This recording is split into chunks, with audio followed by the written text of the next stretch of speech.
AEW successful? Why is Tony Khan running his promotion better than Vince McMahon and Bruce Pritchard are running Monday night and Friday night? Long-term booking.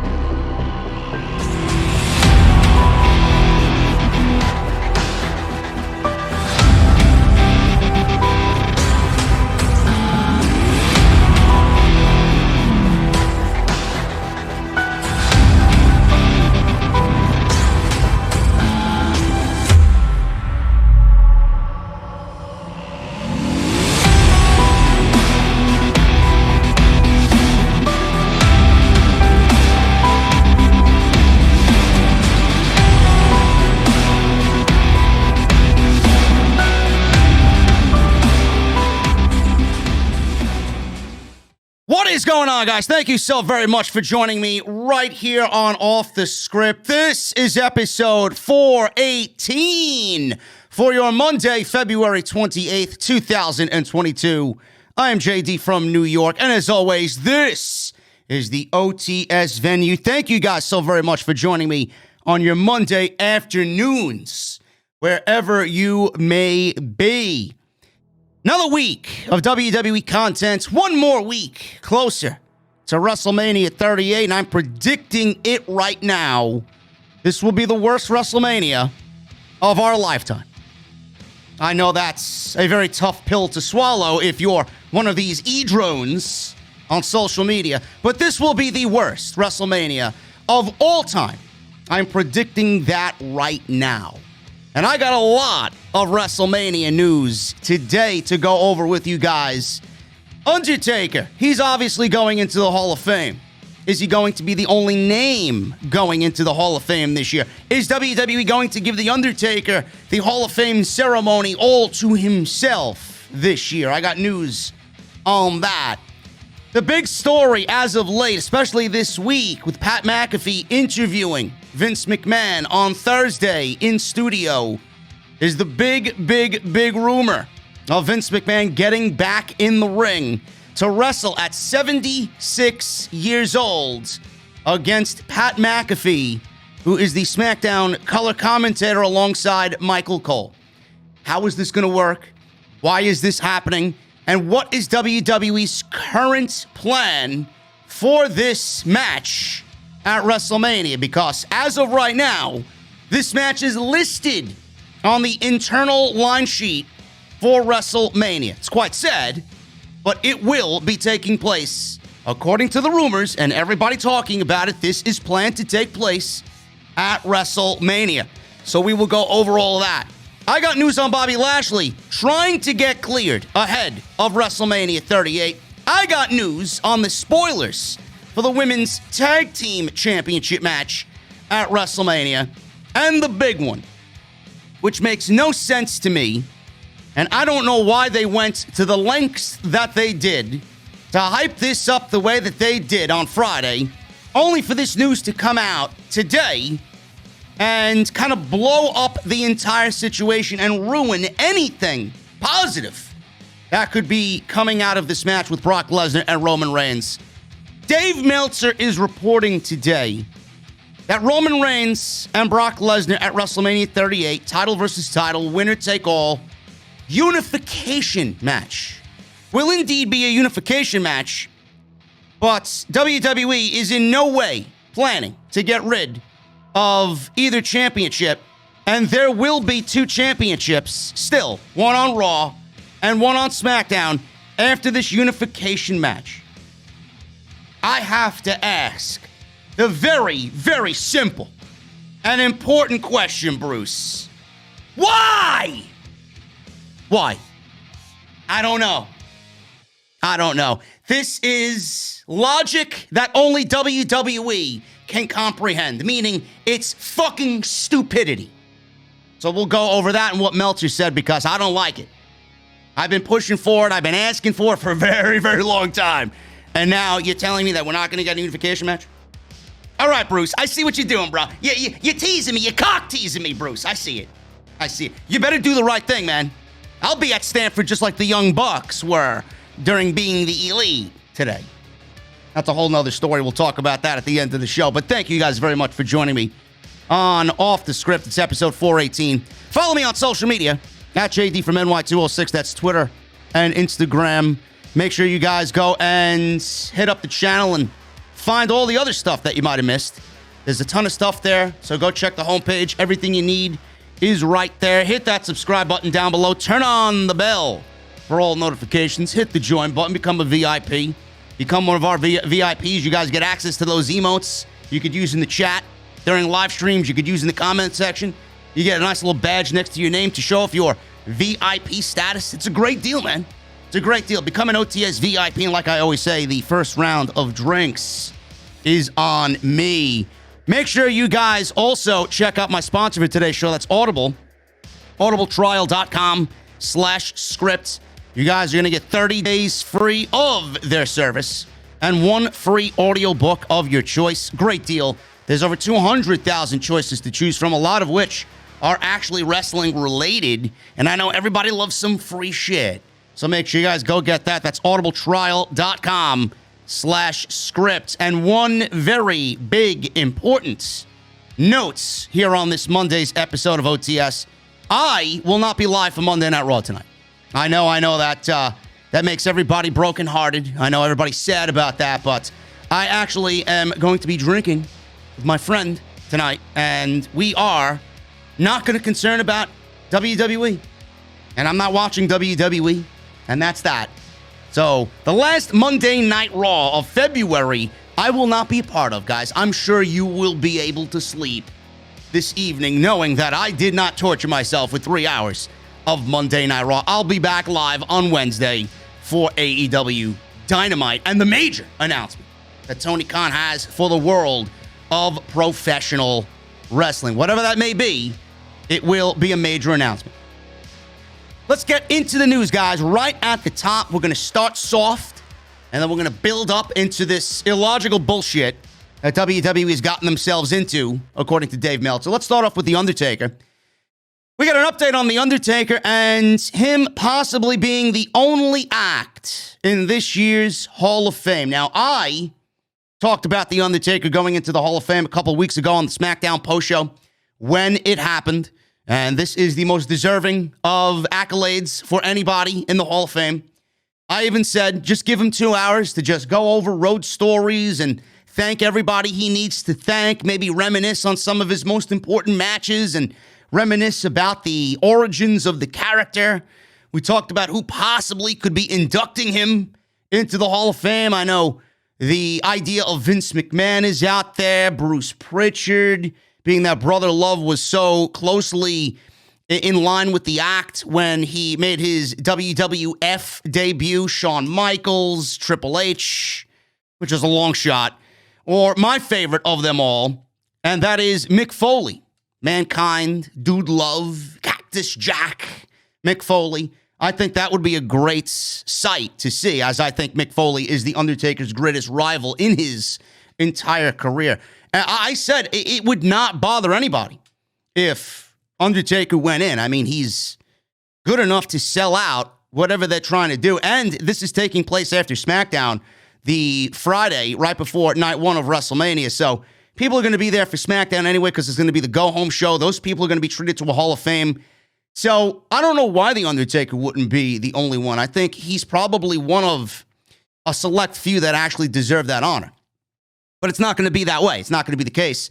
WWE is going to be inducting The Undertaker into the Hall of Fame. And WrestleVotes on Twitter says the idea for Taker to be the sole inductee was floated around, but ultimately this will not be the case. They said, and I quote, although the idea was in fact considered, I'm told The Undertaker will not be a solo inductee at this year's WWE Hall of Fame. Source expects additional names will be announced probably during Raw on Monday, end quote. You know, WWE, they have a good way here. And this is the way I see it. A good way, because eventually they're going to run out of people to put into the Hall of Fame. It's not going to be as special. They're okay for the time being. They're okay for the next 5-6 years. But at some point, they're going to start running thin on people that they are going to put in the Hall of Fame. I don't know why they wouldn't take this moment and this opportunity this year to have The Undertaker be the only one and then leave everybody else for next year and kind of give yourself an easy out here and give the Hall of Fame a little bit more longevity because, like I said, they're eventually going to start running out of people to induct into the Hall of Fame. At that point, everybody's going to be in the fucking Hall of Fame. So if I was WWE, I would really consider The Undertaker being the only one to go into the Hall of Fame this year. I will be watching. I usually do not watch the Hall of Fame. I feel like it's a waste of time, depending on who the main inductee is, who the main event is of the Hall of Fame. This year, I will be watching The Undertaker, as I've always said, especially on the podcast, that The Undertaker is probably my number one, probably the greatest character in all of pro wrestling, one of the most influential figures in not only pro wrestling, but in sports, is The Undertaker. And he's Vince McMahon's greatest creation outside of WrestleMania. There will never be another Undertaker, ever. As long as I'm alive and you're alive, there will not be another Undertaker ever. Ever. And that is an amazing feat. It truly is. I can't imagine anybody else ever playing the character. I can't imagine anybody doing what he did over the longevity of his career. This is unbelievable. This is something that should be celebrated by everybody. Because we're never going to get another Undertaker again. This is something that should be cherished and really treated as something special. So I'm very much looking forward to The Undertaker in the Hall of Fame. What I'm not looking forward to is the return of Elias. WWE stands for Walk with Elias. That's what they say. WWE has no creative plans for Elias. WWE creative clearly is not walking with Elias. There are several people on the WWE roster who the company doesn't have creative plans for, Elias being one of them. Now, Elias seemed to be going through a gimmick change. They were vastly changing his character from the drifter that he was, playing the guitar and all that nonsense. We've seen vignettes of Elias in some abandoned wooded area, and he burned his guitar, and Elias, rest in peace. The Elias character was dead. He was walking a different path in life. Yes, this is very reminiscent of his WWE career. Now that I look back at these fucking promo vignettes that we saw of Elias, his career is pretty much in the fucking dirt. And with the tombstone right there, Elias, rest in peace. Yes, I know. You work for WWE, and once you are in the grasp of the creative team, your career is finished. Especially this creative team. Elias was supposed to go through a gimmick change. And right now, everything for Elias seems to have been scrapped. No plans whatsoever for Elias. WrestleVotes previously reported that Elias had somewhat changed his look with new tights. But Vince McMahon did not like what he looked like, and it looked too similar, supposedly, to Macho Man Randy Savage. Now, Ringside Newsletter reported that Elias was spotted backstage in December, and he had a clean shave and shorter hair. Yes, because that's exactly what we need on TV. A Elias character that's clean-shaven and shorter hair. So pretty much what Ringside News is telling you is that he looks like everybody else. He looks like the WWE prototype, like exactly what they want somebody to look like. Look at what they did to Rick Boogs. That's a perfect example. They shaved his head and shaved his fucking face, and they put him in some ridiculous goddamn outfit. Look at what they did to Rick fucking Bugenhagen, man. It's quite sad. They took somebody with originality and charisma and a character, and they made him look like every fucking body else in WWE. It's quite sad to see. Ringside News reported this week that Elias is currently in quote-unquote creative purgatory, and sources indicate that his name is not coming up at all in creative meetings. I could sit here and tell you that everybody's in creative purgatory. It doesn't matter if it's Elias or fucking Asuka or Nikki Ash or Rhea Ripley. Everybody is in creative purgatory. We, the fans, are in fucking purgatory every Monday and Friday night. So we all know how Elias is feeling right now. But did you guys expect plans for Elias? WWE doesn't have plans for anybody. If your name is not Roman Reigns, Brock Lesnar, Charlotte Flair, Ronda Rousey, or Becky Lynch, there's no fucking plans for you. They push their top 5 and forget about everybody else. They push their top 5 and want to give no energy or effort to anybody else on that roster. Don't even know why the fuck they're there. Be quite honest with you. WWE plans on bringing him back to TV, then it seems like he won't be back before WrestleMania, since it wouldn't make sense to use him now if he's now booked for a WrestleMania match. The last we saw of Elias was several months ago, like I mentioned, where WWE aired Elias is dead vignettes. Yes, this is literally speaking, Elias is dead, which seemingly points to him getting a new name, new gimmick. Another name that has been stuck in limbo is Veer Mahan. Veer is still coming to Monday Night Raw. WWE has aired vignettes for Veer for months, since October, since the draft, and there's no sign of him making his way to WWE television. Let me tell you something, man, about Elias. I'm going to throw this out there, and I don't want this to sound negative. I don't want to sound like a fucking Nostradamus again. I said this about Shotzi Blackheart on Friday night. Did you see the way WWE treated Shotzi?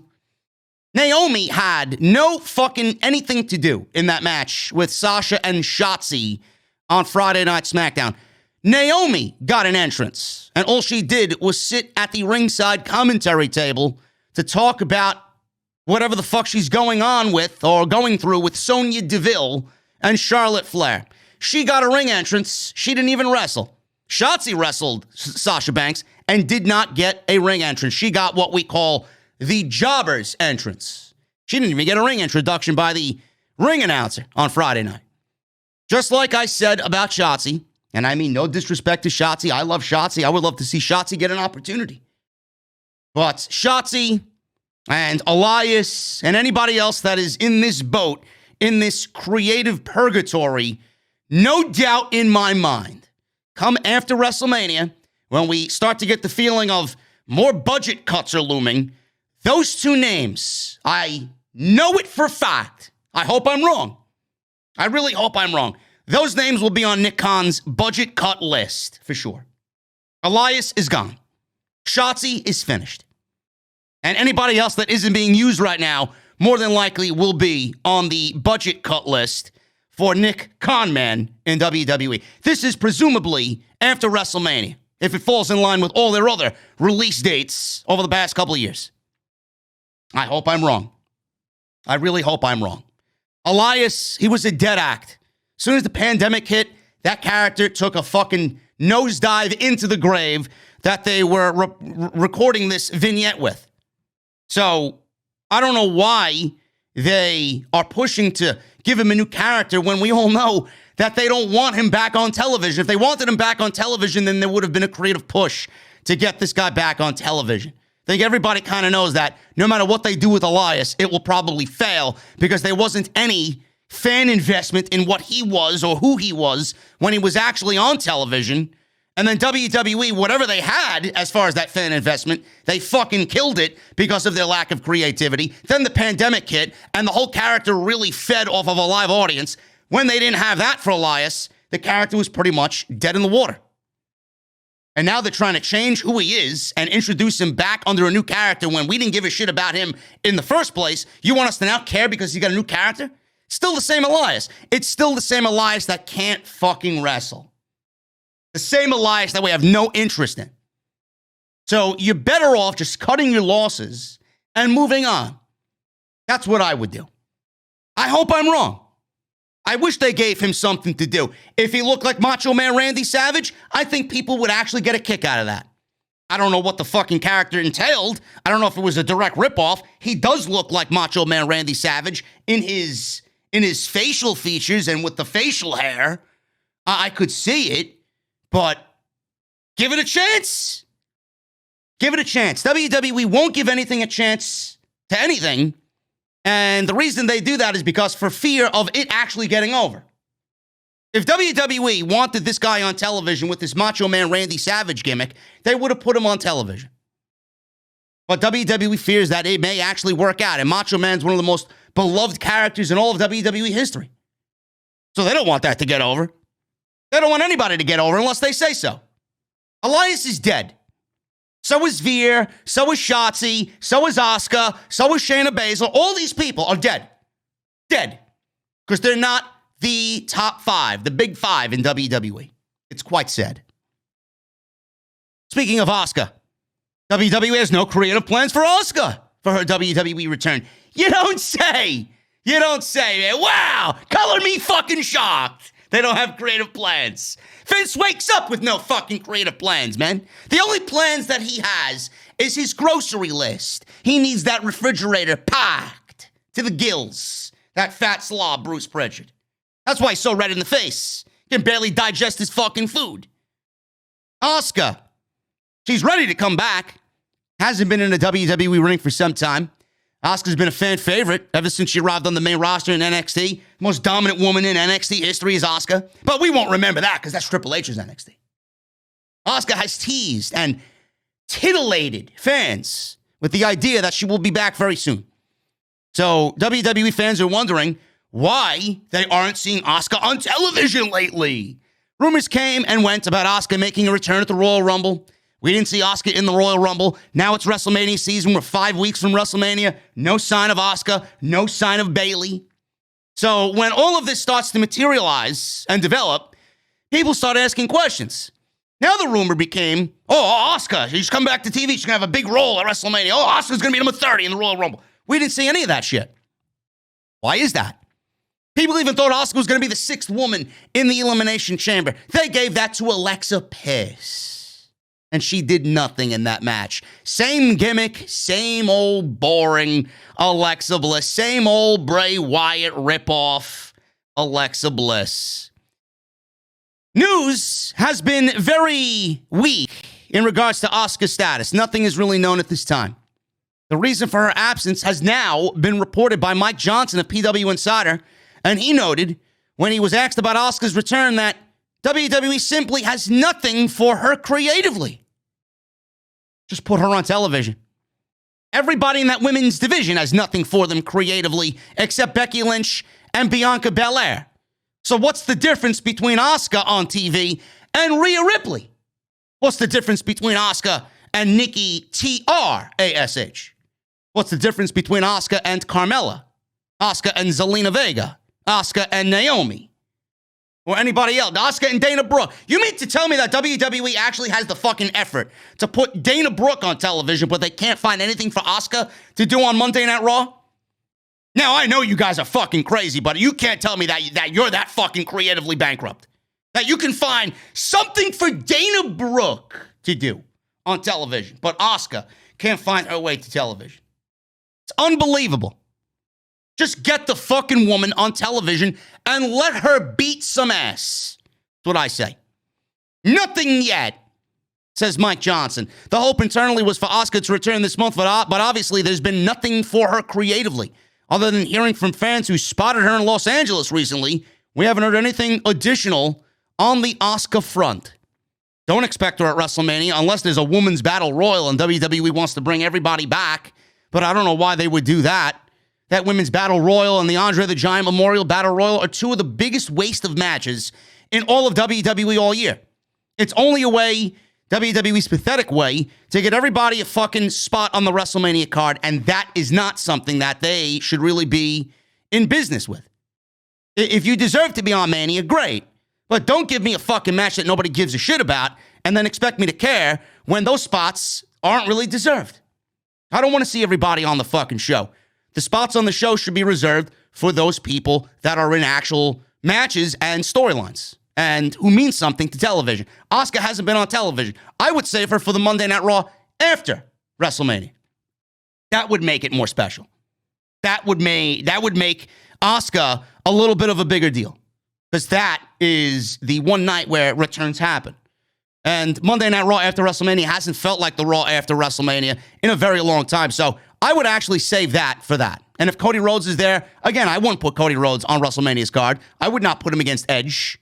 Does he show up at WrestleMania? Possibly. But if I'm WWE, I'm saving him for the Monday Night Raw after WrestleMania. Make it a big deal. Seriously, make it a big deal. There's more that will happen good for Monday Night Raw if everything happens on Raw instead of happening at WrestleMania. You're going to get the rating anyway following WrestleMania because it's WrestleMania. But if you really want to spark an interest in something and create some longevity for the Monday Night Raw ratings, I would actually debut everybody on that show instead of doing it at Mania. So Asuka's going to be back. We don't know when. We don't know what she's going to be doing. Same thing for Bayley. I miss Bayley dearly. Bayley is fucking great. She's going to add a lot to that women's division. They don't even have a plan for Bayley. No plans for Bayley. How sad is that? WWE's got no plans for anybody, including Zaya Lee. You know Zaya Lee, who got drafted in October and finally wrestled her first match on SmackDown this week. WWE, why they took so long with Zaya Lee's debut on SmackDown. So this is according to Fightful Select. Zaya Lee got drafted to SmackDown. She's in the women's division. WWE touted that she's the first Chinese talent to join WWE a few years ago. She worked in NXT. She became somewhat of a mainstay in the women's division down there. So in preparation for her debut on the main roster, WWE started airing vignettes of Zaya Lee doing all these karate moves and fucking being the protector of her family, familiarizing her with the fans and all this shit. So these vignettes, they looked very comic book style with storytelling. Fans liked it. They received positive reaction for it. She finally made her debut on Friday during SmackDown, and this was the first time she wrestled on the show. Before this, she actually was on SmackDown last year, where she saved Naomi from Shayna Baszler and Sonya Deville. Many fans were wondering, where's Zaya Lee? Why is Zaya Lee drafted? Why was she called up? Why is the women's division so weak when you got someone like Zaya Lee that hasn't done anything? Zaya Lee made her in-ring debut on Friday, like I said, against Natalya. According to Fightful Select, Zaya Lee's in-ring debut took so long because WWE Creative simply did not have anything planned for her. Wow! You don't say! Really now? Color me fucking shocked! Are you fucking kidding me? Nothing planned for Elias. Nothing planned for Asuka. Nothing planned for Zaya Lee. Nothing planned for fucking Bruce Pritchard's midday snack. I'm sure that's fucking planned, right? Now, but you got plans to get Vince McMahon on WrestleMania show, right? 76-year-old Vince McMahon, but we can't find fucking plans for Bayley and Asuka and all these other fucking people. It's unbelievable, man. Really. I am not fucking shocked by this news at all. If you're wondering, listen, if you're wondering, where is so-and-so? Why isn't he on the show? Why isn't she on Raw? Just give yourself the comfort of knowing this is always the answer. WWE Creative has nothing for you. This is a cycle that WWE usually goes through every year. WWE's got no creative plans for them. Then they get their fucking future endeavor, and then WWE makes a public address. We wish so-and-so their best in their future endeavors. It's all a string of things that will be happening, folks. Zaya Lee ain't gonna last this year. Elias isn't going to last this year. Asuka may end up getting released for all we fucking know. She's over the age of 40. So is Shayna Baszler. Both of those women, fall in line with what WWE actually doesn't want, and that is aging WWE superstars. Zaya Lee has no plans. We'll have to wait and see what WWE does creatively with Zaya Lee, man. You thought Natalya was going to be, oh, look at this. They got her back on television. She's got plans now. They got nothing. Zaya Lee, you'll be lucky to see her again on SmackDown. Believe me. She ain't going anywhere. The protector of what? The protector of the fucking green beans that are sitting on the table and catering that Titus just served piping hot. That's what she's going to be the fucking protector of. Bobby Lashley. Said that Bobby Lashley got hurt at the Royal Rumble against Brock Lesnar. Separated shoulder, I believe it is, or maybe worse than a separated shoulder. It is a shoulder injury, and it happened off one of the German suplexes. I believe it was the first one, because that one was fucking vicious. If there's anything I remember from that lackluster match, it was that first German suplex by Brock Lesnar on Bobby Lashley. So he's out with a shoulder injury, and he's going to be missing WrestleMania, and the report says that he will be out for at least 4 months. Now, WWE actually promoted Lesnar and Lashley upcoming at this Saturday's Madison Square Garden show in New York City, where Lesnar was supposed to defend the WWE title against Bobby Lashley in a one-on-one match. They still were advertising Lashley for that, and he actually wanted to get cleared for that, but that may be very unlikely at this point. WWE did this angle at the Elimination Chamber knowing that Lashley was going into the chamber itself hurt. So they knew he was hurt coming out of the Royal Rumble, but they wanted to do something that would protect Bobby Lashley and give Lesnar the title at the same time. And I honestly gave WWE a little bit of credit here for keeping Lashley looking strong. He doesn't look like a chump. He doesn't look like a chump at all. And I honestly think, they did a decent job at making him look strong while getting the title back on Lesnar to do the title versus title match against Roman Reigns at WrestleMania. Now, the bad thing is, you got to look back at that. They did a decent job. But when Lashley comes back, no matter who the champion is, I don't really want to see Lashley as the WWE champion again. I think that ship has fucking sailed. It's just a very sad happening that happened to Bobby Lashley. I think it may be it for him at the top.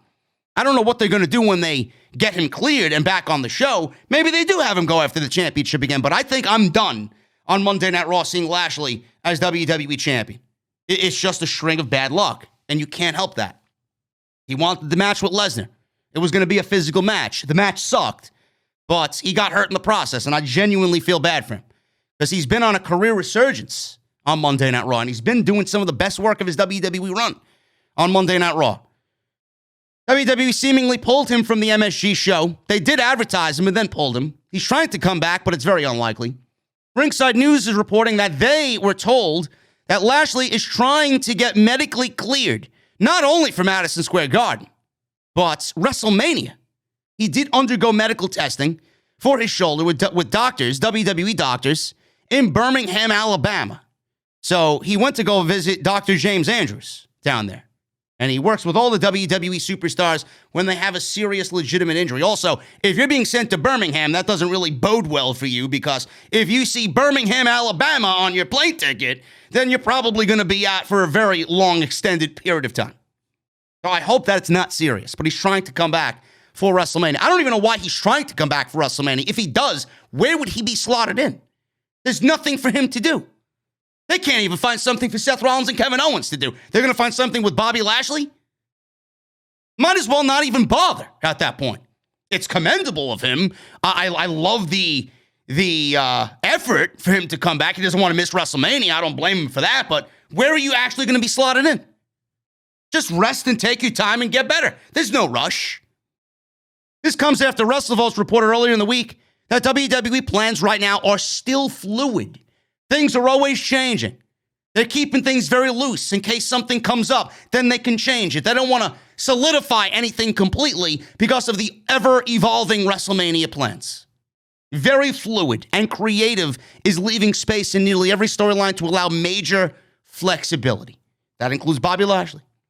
I say just stay out, get better, don't rush. No need to come back for Mania. You're not going to be slotted into anything important anyway. You're not going to be added to make it a triple threat match. It's not going to happen. It's too late for that. So Bobby Lashley trying to get back, I think, personally, it's very, very unlikely. Spoiler on plans for the WWE Women's Tag Team Championships at WrestleMania. So this spoiler has emerged right now, and this comes from PW Insider. I'm sure you guys don't give a shit about the Women's Tag Team Championships. I mean, why would you? They're some of the most worthless titles in the history of WWE of all time. Carmella and Zelina Vega are the Women's Tag Team Champions. You may not have known that because, I mean, who the fuck watches Monday Night Raw and who gives a shit about the Women's Tag Team Championships? Carmella and Zelina Vega versus Sasha Banks and Naomi is officially slated for WrestleMania 38. Imagine having Sasha Banks on your WrestleMania card, and this is the best that you have for Sasha Banks. A one-on-one match with somebody wasn't in the cards? I don't really understand this. Why do Carmella and Zelina Vega need to be on the show? That's my question. The titles are fucking worthless. Worthless. They are not worth a dime in anybody's eyes. Yet here we are. Sasha Banks herself should have a one-on-one match with somebody at WrestleMania. Anybody. Bayley, Asuka, Rhea Ripley. Do an open challenge. Do an interpromotional match. You take the brand split rules and you fucking bend them every which way, right? Why don't you do an interpromotional match if you can't find something to do? Sasha versus Rhea Ripley. Both of those women have nothing to do. Rhea Ripley's got nothing to do on Monday Night Raw. So why don't we do a Raw versus SmackDown interpromotional match? Who gives a shit? Who gives a shit? Then I gotta listen to WWE Come Survivor Series, the one time of year where Raw versus SmackDown happens. No, that's not the case. WWE bends the fucking brand rules every which way, anytime they want.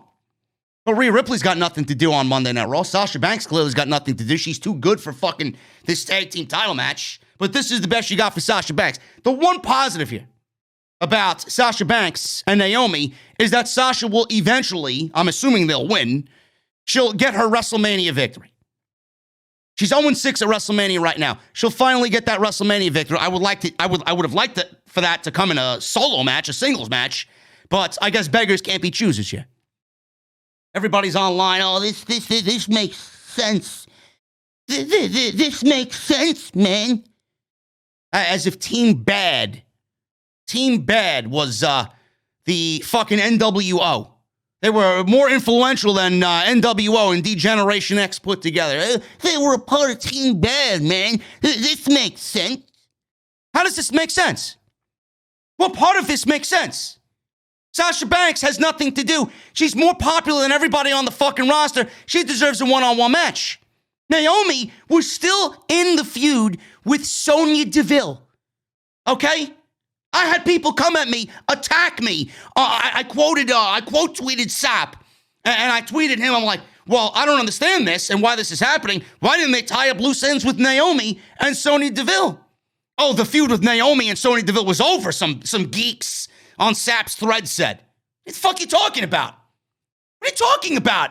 Naomi got a victory over Sonya Deville on SmackDown in a one-on-one match. Then they went into the Royal Rumble. I don't know if you guys remember this. I mean, the Royal Rumble was fucking terrible, so I don't blame you if you didn't watch it or you forgot. But Naomi was eliminated by Sonya Deville. That leaves an opening. That leaves it wide open. Did Naomi get her comeuppance? Or did Sonya rather get her comeuppance on from this feud with Naomi? How did Naomi get her revenge on Sonya Deville? Did you see the way she was eliminated in the Royal Rumble, but the feud is over? No, WWE career just grew tired of writing for Naomi and Sonya Deville. That's the thing. So when you tell me it's over, no, geek, it's not. It's not over. They could have had one more match, and yes, it's been beaten to fucking death. I get it. But Jesus fucking Christ, Naomi and Sonya Deville in a one-on-one match. Loser leaves town, or loser leaves the brand, or Naomi can beat Sonya at WrestleMania and then have Sonya's executive power on the line. Something to tie up loose ends. No, we'll put Naomi and Sasha Banks together and get all the fucking virgin geeks online claiming that Team Bad is better than the Four Horsemen. Give me a fucking break with this shit, man. What a lack of fucking creativity, if I ever seen a lack of creativity. Those tag team championships should be burned in a fucking fire. That's what I think. Don't even know why you got them. Another tag team that isn't really a tag team, Sasha Banks and Naomi. Yeah, let's create tag teams out of thin air just to pretend that we actually have a women's tag team division. Bullshit. It's fucking stupid. The more titles that are on TV like this, the less value and meaning they have. Carmella and Zelina defeated Rhea Ripley and Nikki T.R. ASH for the championship on November 22nd. November 22nd, 2021. They haven't defended the fucking titles since January. It is now March 1st. It's currently unknown which night the match is slated for. I don't give a shit. Put it on the fucking pre-show for all I care. WWE didn't give anything to Sasha Banks at WrestleMania. I wouldn't be surprised if it's on the fucking pre-show. Championship match between Becky Lynch and Bianca Belair is going to be on night one. I'll talk about that in a little bit. And Charlotte Flair versus Ronda Rousey was announced for night one as well in the main event of night one. So I don't know when that match is going to take place. It might happen on night two, I would say. Let's do it on night two. They're doing the SmackDown and Raw Women's Championships on night one. I figured that they would split them up between both nights. But they're doing both women's matches on night one. So I'm assuming this match is going to be on night two because I don't know why the fuck we would have three women's matches on night one of WrestleMania. It's not women's WrestleMania. Just move it to night 2 if it is going to actually take place at Mania. I don't like it. Burn the fucking titles, man. Give them to me. I'll burn them. And then I won't piss on them. I'll sit there with a cold beverage with my sunglasses on and watch the fucking flame in the middle of the night, man. It'll go viral. It'll go viral. It's cold here, man. I'll warm myself up. I could use the titles for some warmth, some fucking fuel to the fire. Speaking of fuel to the fire, there is actual fuel to the fire in regards to Vince McMahon wrestling at WrestleMania 38. What is going on in regards to Vince and Pat McAfee? WWE is actually planning on smoke and mirrors. Now, I'm not talking about Cody Rhodes.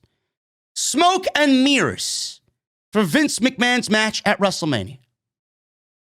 If you have to go to the lengths of fabricating something because it's physically impossible of coming off in a quality way, why are we wasting everybody's time? I don't get it. I really don't get it. I have a lot to say about this. This is fucking embarrassing. It's fucking embarrassing as a fan. I fucking hate it. I really do. Nobody wants to see this. Nobody. Pat McAfee doesn't deserve to be in this role. We don't deserve to see Vince McMahon, 76 years old, in a fucking wrestling ring. The news about Vince McMahon returning to the ring at WrestleMania this year had a lot of people wondering why a 76-year-old man would risk his health by taking bumps after so many years. Turns out that McMahon will, in fact, take very little, if any, bumps when he takes on Pat McAfee in Dallas.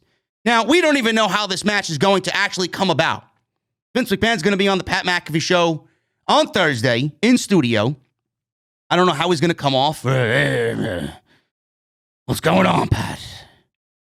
What do you think of Bruce? You sound like fucking Batman in the suit, Vince McMahon.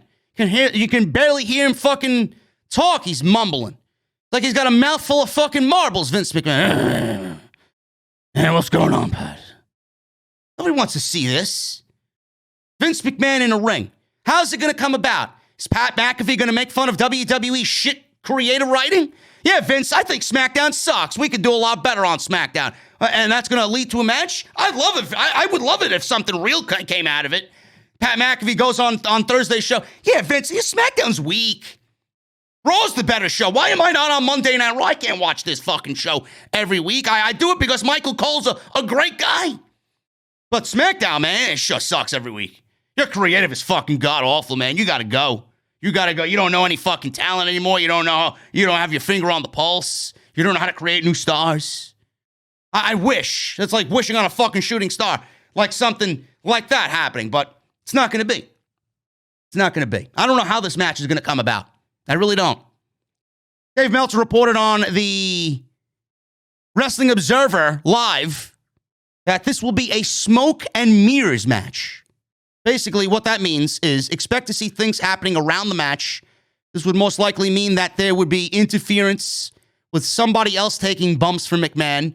This would be very similar to what they did for Bret Hart's match with McMahon at WrestleMania 2010. That was fucking god-awful. If you guys remember that. I don't want to remember it. I want to remove that from my memory forever. It was awful. And the only reason why they brought Bret back was to get revenge from Montreal. It would be logical here to have Austin Theory be involved to help McMahon. It would be even more logical if Austin Theory was the one fighting Pat McAfee. I would actually think that if they went that route, it would be a great match. Pat McAfee fucking wowed everybody in a match on NXT at TakeOver against Adam Cole. Now, I wasn't for that match. Pat McAfee shut me up real fucking quick. I didn't expect him to go in there and do the things that he did, but he was also in there with Adam Cole, and if you can't have a good match with Adam Cole, then I don't know if you should really be in the fucking ring, period. But he did wrestle Adam Cole. But he did do things that I did not expect him to do. He's a fucking great athlete. He can do it all. He's a very entertaining guy. I think a match with Austin Theory would be better with McMahon in Theory's corner, but we're not getting that. I don't know why we wouldn't be getting that. No, but we need to get Vince McMahon in the ring to sell tickets to a fucking lackluster, god-awful, on paper right now, and will be equally as god-awful WrestleMania Night 1 and Night 2, because we can't sell 50,000 fucking tickets. You do realize that WWE has 50,000 tickets that they need to sell for night 1 and night 2. They got 100,000 tickets to sell for WrestleMania still. But they want to run AT&T Stadium. How many of those tickets are they actually going to sell? They will probably end up selling a bunch of them if they announce Stone Cold Steve Austin's coming back.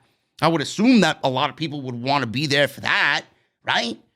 But this match with McAfee and Vince McMahon is only happening because Vince is in the mindset of, well, nobody is getting over. Nobody is over. I'm going to have to go in there and get WrestleMania to where I need it to be because I can't rely on anybody else. But it all ends up falling on Vince McMahon's fucking lap. It's all his fault. He doesn't know jack shit about what to do with anybody and then wants to blame everybody as if he's the one who's right, blame everybody else for being wrong when it's him that is directly responsible for the shit that we're seeing on television. So he's got to do it himself. Yes, because Vince McMahon, everybody's clamoring to see Vince McMahon at WrestleMania in the ring. Yes, let me fly out to Dallas to see Vince wrestle at 76 years old. I doubt it, Vince. I doubt it. Smoke and mirrors match. So this would be logical to have Austin Theory involved. If this is McMahon versus Pat McAfee, and Austin Theory is definitely going to be involved because they've been running this storyline where Austin Theory is a protege to Vince McMahon, learning things from Vince McMahon. And I guess it will be the ultimate test to impress his boss at WrestleMania if he is involved. Meltzer noted that WWE is doing some out-of-the-box things, more than usual, this year because they have more than 20,000 unsold tickets for both. I heard it was 50. 20,000 unsold tickets for both night of WrestleMania. That's still shit. That's still bad. In addition to Pat McAfee and McMahon, there are also plans for Stone Cold Steve Austin to return to the ring for a match against Kevin Owens. Now, I don't know if that's legit. I'm still trying to wrap my head around that. Believe me, I want to like that. But I don't want to see a 57-year-old Stone Cold Steve Austin in the ring wrestling Kevin Owens. Maybe we get Rollins and Owens in a match. And yes, we've seen it. And I don't want to hear shit from anybody. We've seen Charlotte versus Ronda. We've seen Becky versus Bianca. And we've seen Lesnar versus Reigns. So if you want to do Rollins and Owens, I don't want to hear any fucking rematch. How many fucking rematches are going to be at this WrestleMania? 3 already. I just named off the top of my head. So if they want to do that, Rollins and Owens, and maybe bring in Stone Cold to be a special guest referee for them, I won't mind that. But a match against Kevin Owens? What year are we in? Did we automatically fucking walk into a time warp? Nobody wants to see that. I want to like it. Believe me. Who doesn't like Stone Cold Steve Austin? But a lot of people are getting lost in nostalgia. And this WrestleMania show fucking sucks. Look at it on paper. I don't think this is the right mentality and the right vision for a fruitful audience to follow the product after WrestleMania. All anybody, the smart people anyway, all anybody sees is WWE relying on their fucking old ways. They're not creating new talent. They're not pushing forward into the future. Stone Cold Steve Austin and Vince McMahon wrestling at WrestleMania in 2022 hardly speaks to anybody about pushing the company forward in the future. No, but everybody wants to get lost in fucking nostalgia. That nostalgia fucking fix is a fucking killer. Let me tell you. Everybody's blinded by it. Then they want to fucking blast you for having a fucking solid opinion on it and not having fun with it. Oh, why are you complaining about Stone Cold Steve Austin coming back? Because it doesn't do anything for WWE's future. That's why. Am I the only one that feels that way? I'll probably end up enjoying it, but I don't like it. I have a long-term vision. WWE does not. Stone Cold Steve Austin and Vince McMahon wrestling at WrestleMania is not a long-term vision for the goddamn product. Pat McAfee appears to have reacted to the speculation that he's set to return to the ring at WrestleMania 38 against Vince McMahon. Ahead of Vince McMahon's appearance on Thursday's episode, Pat McAfee and Vince McMahon's interview is going to happen on Thursday in studio. Several sources report that McAfee versus McMahon is listed internally on paper. Now, again, listen, it could be Austin Theory. It could be Austin Theory versus Pat McAfee. The match could be listed to kind of throw people off for what the real creative plan is. I have no idea. I have no idea. Knowing these fucking people and how crazy they are, Vince will actually be in the ring. McAfee said this, and I quote, "You all seem to know a lot more about what I'm doing than I do. I'm excited to see what happens at this point as well. WrestleMania chatter is wild right now. Just a reminder, if you think I'm going to be a part of something that isn't a banger, you are out of your damn mind," end quote. Pat McAfee says it's going to be a banger with Vince McMahon, folks. It'll be a banger with Austin Theory and the shenanigans of Vince McMahon on the outside. I'd take that, but there's no way you can get excited about Vince McMahon stepping in the ring at 76 years. It's quite sad, actually. It's quite sad. They are in such a desperate fucking need to sell tickets that they have to rely, and Vince has to rely on himself because of his failure to create new stars that people legitimately want to see in the ring and pay money to see. I don't know, man. Listen, this would be, if Tony Khan got, I want to throw this out there, right? If Tony Khan was ever in a fucking match on AEW, which I know will never be ever, but if Tony Khan started a storyline on TV and got into a match and a feud with somebody and wrestled at Double or Nothing, I would blast it the same way that I'm doing this. Vince McMahon does not belong, none of the McMahons belong in a ring, ever. No more. Shane, Vince, Stephanie, Linda, none of them. Did you guys hear about Shane McMahon actually asking if Hulk Hogan's got one more match in him? Man, they are. I don't know what the fuck they're smoking in Stamford, Connecticut this year, bro. But Jesus fucking, if it's that good, pass me some. I'd love to fucking feel what you guys are feeling. Becky Lynch and Bianca Belair, like I said before, set for night one of WrestleMania 38. So clearly, whatever other women's matches that WWE is planning on doing will definitely take place on night two.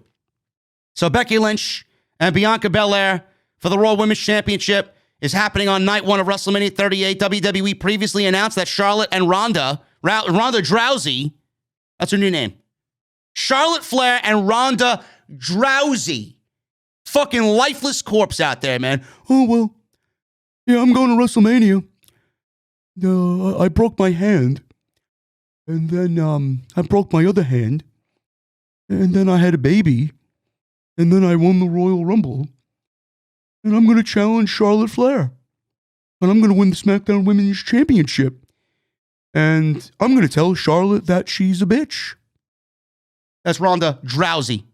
Exactly how she sounds when she cuts a promo, man. I could cut a better fucking promo with more enthusiasm and charisma than Ronda Rousey. Put me to fucking sleep just talking about her. Night one WrestleMania main event, while Brock Lesnar and Roman Reigns, which is a title unification match. Yeah.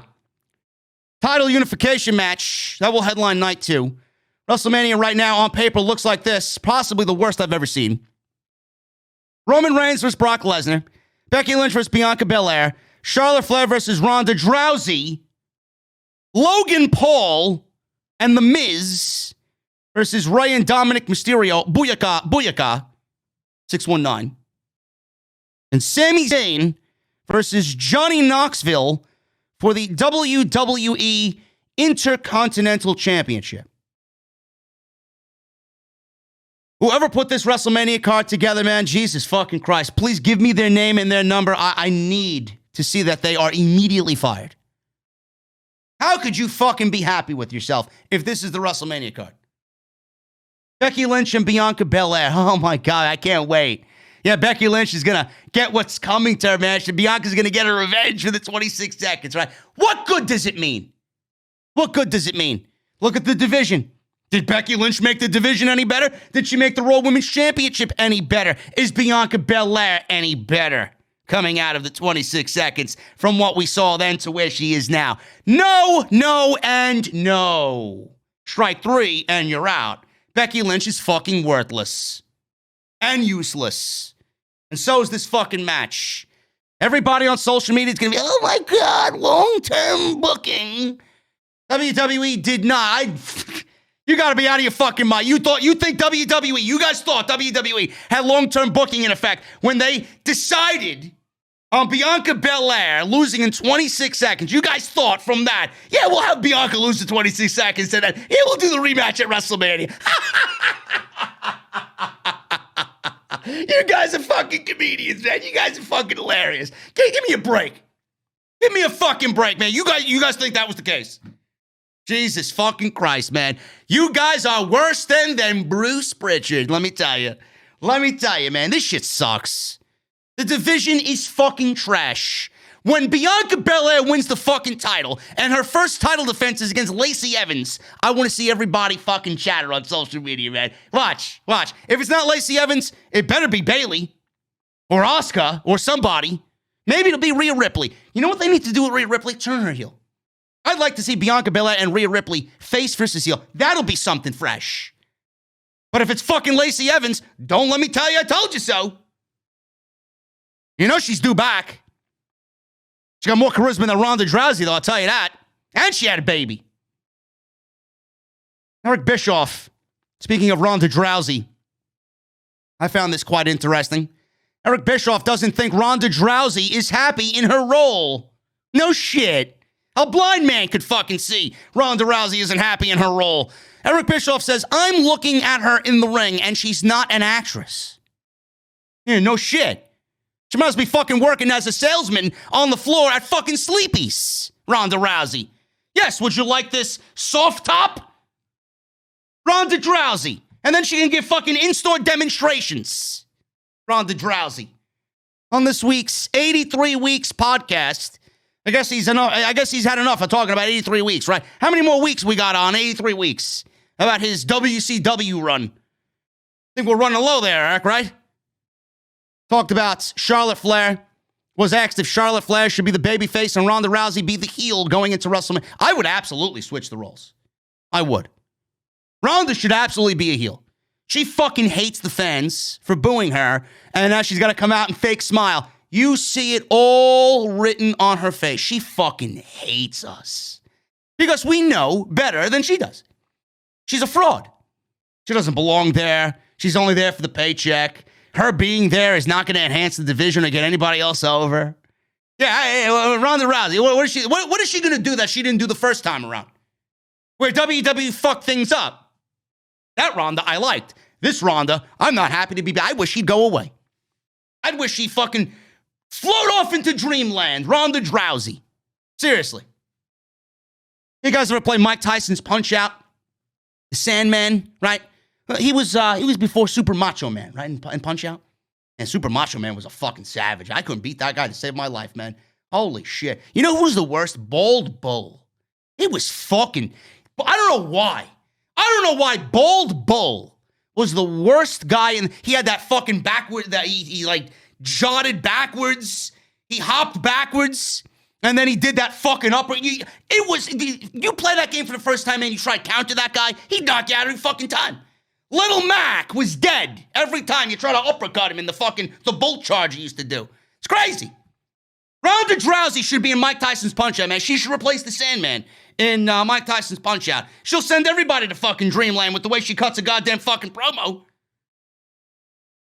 Eric Bischoff said this. I don't know why I'm talking about Super Punch-Out, man. That's a great fucking game. And I quote, I'm looking at her in the ring and she's not an actress. She's not a wrestler either. Bischoff said about Rousey, she's not. So what you see is really what you get in terms of the way she carries herself. She's not trying to be anything else. She doesn't have the ability to be. So she's very raw in that sense. When I'm watching her, I'm looking at somebody that is just not happy to be in the role that she's in. She's not happy being in that ring. She's doing it, and probably for a very good reason. Yeah, I'm sure they're paying her real good. But I don't get the feeling that she digs it. I really don't. Bischoff then said that Rousey needs to not be on TV every week because that would be hurting her drawing power. That doesn't stop them from featuring Roman Reigns every fucking week and maybe featuring Roman Reigns on both Raw and SmackDown as the unified champion. So I wouldn't change too much to accommodate her presence because I wouldn't bank on it. I don't think she's going to be a draw if she's going to be an everyday thing. If we're going to see her every Monday or every Friday, her stock is going to go down real fast. Real fast. Why would you sacrifice a quality heel in Charlotte for someone who may or may not be around? And if she does stick around, her stock is going to drop immensely. End quote. I can't say that he's wrong. I don't want to see her on fucking TV every week. But you know WWE is going to give her the Women's Championship because Fox demands it. Fox wants Ronda Rousey on TV, putting the fucking United States audience to sleep every week. I listen, this is going to fail. This is going to bomb. This is going to bomb. There's no way these two women are going to get interest in this match for the last 5 weeks. Ronda doesn't want to be there. I told you this from day one. As soon as she won the Royal Rumble, that first Raw after she won the Rumble and she was there, I told you that word for word. You saw it all over her face. She came out with this disgust for everybody, and she kind of channeled what she was or who she was at the tail end of her last run. But then WWE had reportedly spoke to her. Listen, you're a babyface. You got to go out there. You got to wave to the fucking kids. You got to slap high fives. You got to fucking look at the old ladies and smile. This is going to bomb as a main event at WrestleMania. There's no fucking way anybody's going to be interested in this. And the reason why Ronda Rousey is there is simply for a paycheck. The only one that's happy in this, not Ronda, it's not Eric Bischoff, it's not the fans. The only one that's happy in this is Charlotte Flair, because Charlotte Flair politicked her way into getting a main event match with Ronda Rousey at WrestleMania. Ronda, the no backstage of Ronda coming in started in October. Going into Survivor Series. Charlotte Flair politicked since then to get this match with Ronda when WWE probably had it in the back of their mind that they wanted to do Becky Lynch. Becky versus Ronda at WrestleMania. But Charlotte Flair politicked her way into the main event. She's the only one that's happy. She's the only one that's happy about this. This is going to bomb. Telling you right now. 5 weeks to go, and they have done nothing to generate any interest. I don't even know why they're fighting. The only reason why they're fighting is because Ronda won the Royal Rumble. And Ronda challenged Charlotte Flair at WrestleMania. Other than that, what is there? What is there? The only thing that I got to hang my hat on is that Charlotte Flair called Ronda Rousey's child ugly. That was it. We got second-grade insults happening as a way to build up this match between two megastars, supposedly, at WrestleMania, main eventing WrestleMania for the SmackDown Women's title. Great. The level of creativity. If Toni Storm and Charlotte Flair was built up over fucking cream pies to the face, with Toni Storm ending up as a fucking Pornhub thumbnail, I'm not giving this any fucking benefit of the doubt. If not a fucking clue as to write a story for the women in WWE. This story is absolutely fucking ridiculous. This actually got me legitimately angry. WWE plans on keeping 2 separate brand titles after WrestleMania's unification match between Roman Reigns and Brock Lesnar. Why? Do you understand the meaning of unification? It means coming together as one, joining forces as one. That doesn't mean unify and then keep them separate. WWE is merely using unification as a way to sell the match because they're desperate to sell fucking tickets, if that is the case. Last Friday, WWE announced that Roman Reigns with Brock Lesnar would be a unification match. This was not in the fine print before SmackDown. It may be leaked into the fine print around 6 o'clock on Friday afternoon, Friday night going into SmackDown. Then they used it very loosely on SmackDown. Unification, winner take all, biggest match in WrestleMania history, unification. Said it about 16 fucking times during SmackDown, which is a 2-hour show. So this clearly means when I read this and I saw this, I got a little fucking happy. I'm like, Jesus fucking Christ, a rare W for WWE. It seemed as if this would mean that there would be one champion coming out of WrestleMania, and there would be one men's champion across Raw and SmackDown. It's not that difficult to figure out, Bruce. That's the way it should go. Simple is better. You do realize that you don't need 2 world championships now with how depleted SmackDown is, right? Or are you okay with the way SmackDown looks? Or are you okay with the amount of rematches that we get every fucking week? Or the amount of no competition that Roman Reigns has on Friday nights? Who's next? If Roman Reigns is staying on SmackDown and there will be 2 brands and 2 titles, who the fuck is next for Roman Reigns? Drew McIntyre? And what happens when he beats Drew McIntyre? Is Drew McIntyre going to be the champion after Roman Reigns? Either way you look at it, if Roman beats Drew, who's next? If Drew beats Roman, who's next? There's nobody. You're in the same fucking boat no matter who the champion is. So you might as well merge the brands. You know what happens when you merge the brands? That gives WWE quite the top of the card for Roman Reigns. Do you know what it also does? Which I don't think is coming into discussion amongst the fucking geeks in the community because they're too fucking stupid to comprehend anything of logic. If WWE has one brand, right, then this is why I want the brand split to end so fucking badly. The shit sucks. They don't even follow their own goddamn rules. If they have one champion, and Roman Reigns is the WWE World Heavyweight Champion, then this puts automatically more importance on the United States Championship and the Intercontinental Championship. Instead of delegating a bunch of random nobodies that you clearly don't have any interest in pushing to run that division for the Intercontinental and United States Championship, like a Ricochet, a Sheamus, fucking whoever else you want to put in there, right? Apollo Crews, all these fucking nobodies that get barely any TV time. Championships are fucking absolutely irrelevant. The IC title is as irrelevant as it's ever been in the history of that fucking title.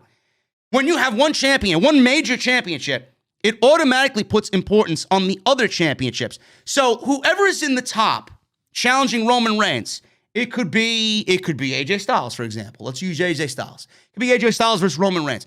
So that means not everybody can challenge Roman Reigns at the same time. And if you have another world championship, instead of making a Big E a WWE champion, they don't really treat him as a WWE champion. They never did, never will. He felt like a fucking just second-rate, second-handed down champion. So instead of just having two championships, do one. AJ Styles vs. Roman, for example, would be a top program for WWE at the top of the card for their major championship. Then that would open up maybe Drew McIntyre going after the Intercontinental Championship. Maybe having someone like Edge go after the Intercontinental Championship. You know, Finn Balor going after the Intercontinental, something. It all trickles down the line. So if you got one world championship and you got somebody feuding with Roman over that championship, then everybody else, they have those other two secondary championships to fight over. And that by default with some of those names are going to make those championships a little bit more important and sought after. Why is this so difficult to figure out? I don't understand the logic here. Meltzer says that this is not the case. There will be no unification match. There will still be brand champions. Meltzer said on Wrestling Observer Live that WWE feels it's not feasible to have one champion because they have to appease NBC Universal and Fox. I'm sorry, when did NBC Universal and Fox get into the creative writing business? Yes, they're paying you for the content, but that doesn't mean they get to run the fucking show either. WWE wants better ratings. Fox wants better ratings. USA wants better ratings for Raw. Fox and USA are not happy about where WWE sits in the ratings right now. They're not. They can't be. Fox expected 3, maybe upwards towards 4, being on Fox, syndicated television. And they're not even breaking a 2. Monday Night Raw has saw and seen some of the worst ratings in the history of 29 years that their show's been on the air. 1,500 episodes. And in the last, I would say, 12 months, some of the worst ratings in the history of the show. If you go look at Raw's ratings, the top 5 worst ratings came from last year and this year alone. That is very telling. I don't want NBC or Fox booking the fucking show. They have no right. They have no say. Fuck the networks. Fuck the networks. I don't want to hear anybody that's wearing a suit and tie that has fucking $9 cappuccinos every fucking morning. I don't want to hear a single fucking peep about how to run a wrestling program from Fox or NBC Universal. Why don't you leave that to the fucking professionals? And that's even a stretch. WWE doesn't even know what the fuck they're doing on their own end. But they should have no say in getting the brands and the shows to be as one and getting it to be better. They legitimately are asking for the show to be fucking split in half, and the show being split in half is actively killing the fucking show. Meltzer said, and I quote, "The deal here is that it is a unification match, and from what I'm told, it's the same idea as the last time they unified the titles. Remember like 20 years ago, 18 years ago when they did, and then like a week later, they just handed a belt to Triple H. Hopefully they don't do that this year. Oh my God. Bruce, let me tell you something, man. Go ahead. Do that. You thought I was angry when fucking Charlotte Flair and Becky Lynch exchanged championships, or when the Profits and the New Day exchanged championships. Wait till you hear me. If Roman Reigns hands a fucking belt, or WWE takes a belt from Roman Reigns to hand it to somebody else who never wrestled for it, doesn't deserve it, and never actually won and got a pinfall 1, 2, 3 for it. There's two things that may happen here. And none of them really sit well with me. Number one, Roman Reigns has both championships. And if they want Roman to lose, which I do not want to see happen, a loss ruins everything. A loss ruins the consistency and the momentum of the tribal chief character. He should not be losing. He should not be losing until the day comes when it's decided that he's losing and putting somebody over and somebody else is taking his fucking throne. That's it. Roman should not lose for the sake of fucking losing because one morning you wake up and you're fucking bored. Okay? Roman Reigns has both championships. This gives WWE the excuse, oh, well, he can lose. He'll still look strong because he'll still have the other championship. That's their mindset. That is their mindset. Roman has 2 titles, so he could take a pinfall loss because he'll have the other title to back him up. No. That's not going to happen. Or, and this is absolutely unlikely, but man, it would cause a talking point amongst everybody like no other. Roman Reigns wins the Unified Championship at WrestleMania. He retires the Universal Championship because he will retire as the greatest Universal Champion of all time. He will be known as the greatest Universal Champion of all time. Longest reign ever. He'll retire that belt. He'll be the WWE Champion, and he will remain on SmackDown. Then, Cody Rhodes comes to Monday Night Raw and reintroduces Big Gold. Now, that's fantasy. This is reality. I don't want to live in a fantasy world, but I'm just throwing it out there. WWE could have fun with it. WWE can have fun with it if they want and make some compelling television. Big Gold will be back on television. Who doesn't love Big Gold? But that's not going to happen. WWE, more than likely, as we've saw in the past, Roman Reigns will win, they'll take the title, and they'll have a fucking tournament on Monday Night Raw, so Bobby Lashley could get the title back and have another boring reign as champion for a third time. This shit sucks. It's not feasible in the modern environment, Meltzer says, to not have each brand, given the 2 networks, have a champion. This will be a unification match, and they will forget about it, but there will be 2 champions. Bruce, go look up the term unification. I'm going to look it up right now, just for everybody here, because I want to be a dick. Bruce, let me give you a fucking lesson. I'm going to read to you the unification definition. There we go. The process of being united or made into a whole. You get that, Bruce? Do you need me to repeat it again for you? Maybe slower this time. Maybe I should recite it like Ronda Rousey. Maybe you'll then understand it. The process of being united or made into a whole. Unification. Unification does not mean Reigns wins both titles and then gives up one and we still have 2 titles. Thank you for falsely advertising what will not be the biggest WrestleMania match of all time. If that's the plan, then you should be Xing that out and canceling that fucking tagline out because it is blatantly untrue. 1 title to rule them all. We don't need 2 championships anymore. Fox and USA Network, NBC Universal don't understand that there are other championships. Your brand still has other championships. So just end the fucking brand split, please. Just end the brand split. It'll save us a lot of fucking trouble. Triple H. We got news of Vince McMahon wrestling at 76 years old. So obviously this raised the question, well, if Vince McMahon can do it, how about Triple H? On today's Wrestling Observer Live, Dave Meltzer and Brian Alvarez talked about Vince McMahon returning to face Pat McAfee at WrestleMania. McMahon's return to the ring comes on the heels of the news about Stone Cold Steve Austin returning to face Kevin Owens, possibly, at WrestleMania. Meltzer said that WWE is going to do different things this year in hopes to boost ticket sales for both nights. Yes, they're doing everything but building up the fucking future of the company. They're doing everything but building up the talent. Like fucking D-level Hollywood WrestleMania. Johnny Knoxville, Logan Paul, Pat McAfee, Vince McMahon, Doink the Clown. I'd take Doink the Clown over any of these fucking geeks. So they're trying to boost ticket sales. Anything and everything's on the table. Alvarez wondered if WWE would bring back Triple H. But Meltzer shut that down immediately and indicated that his heart issues were very serious. Now, Triple H would be a terrible idea. His heart situation is ... Well, he can't. I don't want to say never because that's unfair because maybe he can do something, but that would be a horrible idea for him, and that's not going to happen this year. There's no way. And Triple H is back walking. I'm assuming he's healthy. There was a video that leaked on TikTok a few months back of a brief appearance as he's walking the construction side of the new WWE headquarters. He's another business-like shill in Titan Tower. That's all he is now. Demoted from power in NXT to now being a lowly office clerk in Stamford, Connecticut.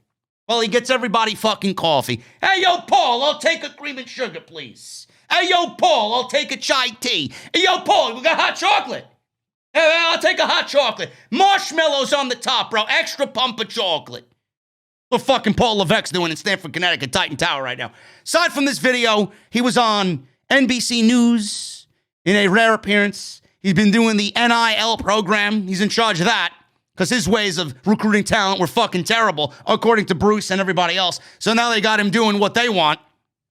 And Shawn Michaels is now, quote unquote, the geek, the puppet in charge of NXT. But Vince McMahon and Bruce Pritchard oversee everything, and Shawn Michaels is nothing more than a fucking puppet on strings on NXT 2.0. So Triple H is not wrestling. Triple H is not doing anything. Triple H is pushing pens and stocking paper and filling the fucking printer with ink while he's getting everybody fucking chai tea lattes in Titan Tower. That's all he's doing. I don't want to see Vince. I don't want to see Shane. I don't want to see Triple H. No, that time is past. All over. Let's move on with our lives and get back to building the future. Future of AEW is bright. Buddy Matthews, we got some AEW news here. Buddy Matthews, he was highly sought after in not only AEW, but MLW, New Japan, Impact, wanted to capitalize on Buddy Matthews, but he made a decision to sign with AEW. Buddy Matthews showed up on Dynamite this past Wednesday. He aligned himself with Malachi Black and the House of Black. Fightful Select reports that Matthews made a great impression upon showing up to the Webster Bank Arena for AEW Dynamite on February 23rd. He also apparently nixed a spot during his debut match to avoid gimmick infringement. Fightful Select says, and I quote, those that we spoke to at All Elite Wrestling said that Matthews made a good impression upon arriving at the venue.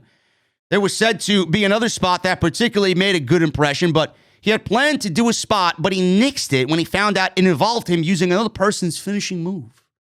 So he took it into consideration that he's in AEW. He wanted to do something. Maybe thought it would probably come out better than what he originally planned, but it ended up being somebody. Maybe he didn't know. And he was told. And then he changed it. No hesitation. No questioning. I said, don't worry. No, don't worry, man. I'm not going to take your finishing move. I'll do something else. He came in and he acted as a team player immediately. It's a great fucking thing. Buddy Matthews is great, man. I'm glad they picked him up. So I like that. So, Fightful also reports that Matthews had been in discussion with Tony Khan about AEW and signing to AEW as far as last fall. Former Buddy Murphy was released from WWE in July of 2021. And now we're only seeing him surface in AEW this month, 2022. Awesome. He's going to be great. I think he's got a great look. He looks phenomenal. He fits perfect like a fucking glove with Malachi and Brody King. And they may be your first trio champions when those trios belts are a thing on AEW television. This is going to be great. It's nice to see the House of Black coming into form. It's a great thing to see. And finally, guys, we're going to end on this one for all my California folk out there. AEW officially announces dates in California for the first time. Southern Cali is now all elite. The Young Bucks announced on today's Being the Elite that Tony Khan is bringing AEW to Los Angeles. This is June 3rd, 2022. The announcement comes after years of speculation about when AEW would make their presence felt on the West Coast. So Matt and Nick Jackson delivered this news on Being the Elite. They say, and I quote, "Ladies and gentlemen, get ready for June 3rd, 2022. Rampage will be live here in our hometown of Rancho Cucamonga, Ontario, California. Get ready." Nick Jackson then announced that the show will be taking place at the Toyota Arena. The Young Bucks promised that they would also be in the main event for that show. This will be AEW's first trip to the Los Angeles area. Many expected to hear that the venue would be the Los Angeles Forum, the original Southern California venue that AEW even once had a date hold on was the Toyota Arena. It turns out that the promotion will make its debut exactly as it was rumored all those months ago. The Staples Center was out of the question as they appear to be working exclusively with the WWE, or the Crypto.net Arena, I believe it's now called. So AEW has found its way into other arenas that WWE runs. Obviously, UBS in New York. They just announced a date at Little Caesars Arena in Detroit, amongst others. So AEW is now making the rounds in places that have been heavily rumored and highly requested. So it's a great thing to see. The brand continues to grow. AEW fans in Los Angeles have been waiting years for this. It's almost here. All Elite Wrestling is finally heading to the West Coast, man. You guys are getting a treat. If you guys have never been to an AEW show, if you guys were waiting specifically for AEW to come to your coast and you didn't travel to their great shows that we've been to together, you're going to love it. AEW puts on an incredible live show. It is energetic. You feel the energy. It's just a great positive vibe and a great positive attitude. I'm very happy for those guys, and I'm very happy for everybody out in Los Angeles, man. It's going to be a great show. And everybody in Detroit, man. I got some fans in Detroit. I got some content creators that I know that are in that area. So you guys are finally going to be able to get to AEW in your own hometown. It's also a great thing to see. It's a great thing to see the brand continue to grow and move upwards, man. Only good things to come for AEW.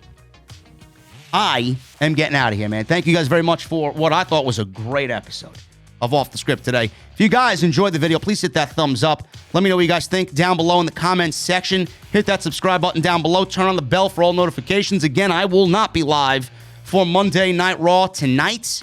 I will see you guys live with Jesse on Wednesday as we cover AEW Dynamite and a big announcement from Tony Khan on Dynamite. Follow me on social media for all the updates for everything this week. That's at JD from NY206 on Twitter and Instagram.